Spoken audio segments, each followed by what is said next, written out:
Well, look at that, worked like a charm. It goes right up to the bottom of each step too. The other 2x6s shrunk when they dried out, and they were 5 1/4. These are almost 5 1/2. See there? Look at that. Nice angle. And then once I secure it on here all the way down,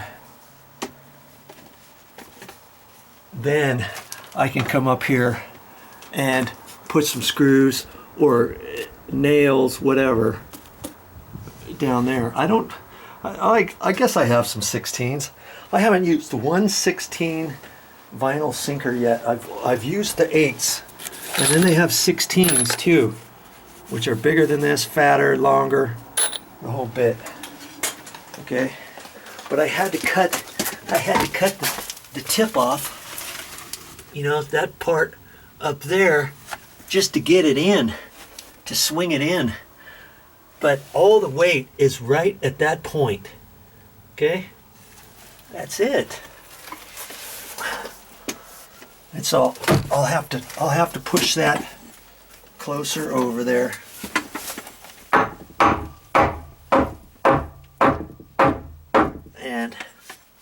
And I'll get it. In fact, see, I could cut it just slightly shorter.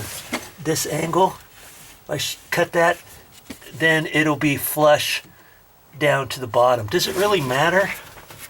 Well, probably not. But I could do that. I could take that back out and shave that off about, I don't know, 1/4 inch. And then it will be flush like this. Okay? Yeah. Now do you see what's going on here? The 2x6, and I'll attach it to that, and I'm going to use screws. I'm not going to use nails because the stringers are really super, well, they're probably close to 17 years old. It's going to be hard to put a nail in there. And I'm going to pre-drill. I'm going to pre-drill this every so often. Boom, boom, boom. And put some 2.5 inch screws in that. Okay. And then I'll put the other one here, put another one over there. And they'll come up just like this. And then I can either nail it or screw it, whichever. Okay. Then I'll go back. I got a scrap of 2x6 here, yeah. Okay. Here's a scrap. See, I don't have anything holding up this because we've cut these back, right? This is what holds it up. This right here, see, up in there is what holds it up. So, what to do about that? What I was planning on doing was doing something like that with the 2x6 and run it down further, and then I could go down there, score it on the other, mark it on the other side, and then go up to there and then drill. In fact, I could put it right there too, run it longer so it's down here, cut at the angle, straight up, and that will help hold this 4x12. Okay, and do I need to put a scab piece on this side going all the way up? No, I don't have to. That's not going to really do anything. So now, once I attach this to the stringer all the way down, this is what's going to hold the stringer now. And then that is going up. It's just like a fake stringer now. Okay, that's because of all this dry rot. I didn't want to rip it all out. And I thought, hey, that makes sense. This is just as strong as a stringer part. No sense tearing all that out, right? This is still nice and solid. And so that's what I'm going to do. And then the weight of this is transferred, boom, all the way down to there. It's all attached to the existing stringer. And so then it goes up to here And that's not much weight right in here to hold these two. I mean, my word, that'll be fine. In fact, if I just left the stringers alone and left them just like this, probably be fine. But I'm not going to do that, because the 4x12 runs 5 feet, and I don't ever want it to sag.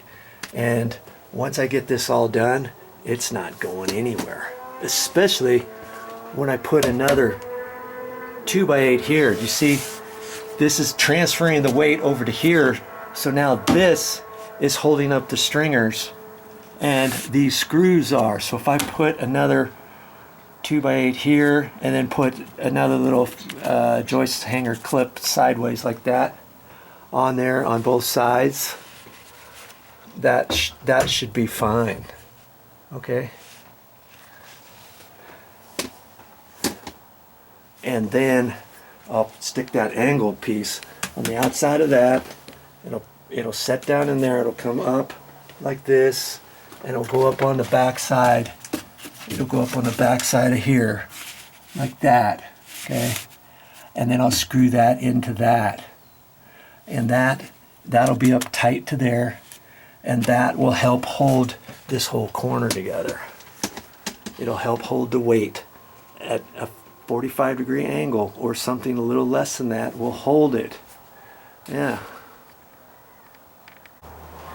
Okay, I'm getting low on screws, so I'm not gonna put screws on this whole thing. I'm gonna have to go to the store and get some more, but I've got enough to finish at least putting up these next two.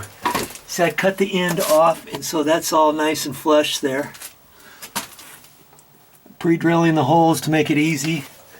2.5-inch screws, and then I've just been sinking them with that impact drill. These, I haven't sunk those yet. I could still do that. But here's an important thing to realize too.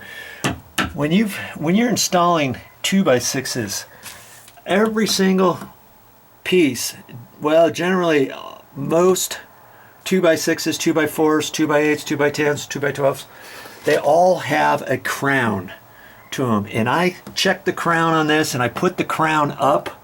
I put an X up here. And before I set them in to cut them, then I stand up and look at it, lift it up, look at the edge of it to see, and you'll see definitely there'll be a slight little crown. Flip it the other way if you can't really tell, and the other way might dip down just a hair. Sometimes you get a perfectly straight one, not very often. Okay, and so I crowned these first, and I put an arrow on them. See that? That means that's up. And I haven't put an arrow up on that. See? So that means that when I measure that, I'm going to put it in there, visualize and cut it and mark it and everything so that I have the crown facing up. And I'll end up doing the same thing when I put these floor joists in. Put the floor joists in, I want the crowns up, because eventually you don't want the crowns down, trust me. And generally, if anything, if the crown goes up just a little bit, it'll eventually settle depending on the weight on there, and you just don't want it down the wrong direction, okay? And another time I'll show you on a 2x6 out there. I'll hold the camera so that you can kind of see what I'm talking about. But so I've got the crown facing up, okay? Very important, especially like if you're building a roof or something, or floor joists, and they're spanning, 10 feet, 12 feet, whatever. You want to have the crowns all facing up. You don't want half of them going down and some up. Your floor is going to be all wonky. Okay, there's a tip for you. Whew. Well, look at that. I got the stringers in, and I still have to put more screws in there. I've got to go to the store and get some more. I'm running low on that. But they're coming right up to here. Remember, I thought this one was hanging low? Well, it's not. It was just, I was holding it wrong. And this piece, I messed with it and messed with it. And it probably had a bow in it. The crown could have been going the opposite direction. Or it just had a big, huge crown. And I was holding on there and I just had a little small piece. So I fudged with this and fudged with it. And I finally got it. And I still have to attach them up here. But I'm calling it a day. And I'll be back again tomorrow. Oh, my aching back. And we'll have to figure out what to do to support these other two stairs, because we're going to support them off of here with some different blocks. You'll see. You'll see. And then I'll have to decide after we get these attached, put this piece up and get this all tied in, get it all with my mastic, my construction adhesive. I'm going to do all the little seams.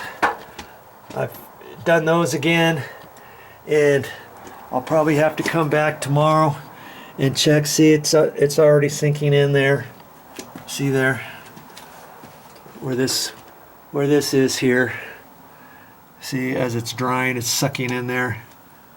And so I'll put some more caulking in there. Yeah. Okay, that's all right. That'll be tomorrow. And I'll show you more things. Hopefully you'll learn some more things. Okay? Well, that's all I got for this time. But I'll be back with more videos. Man, this is going good now.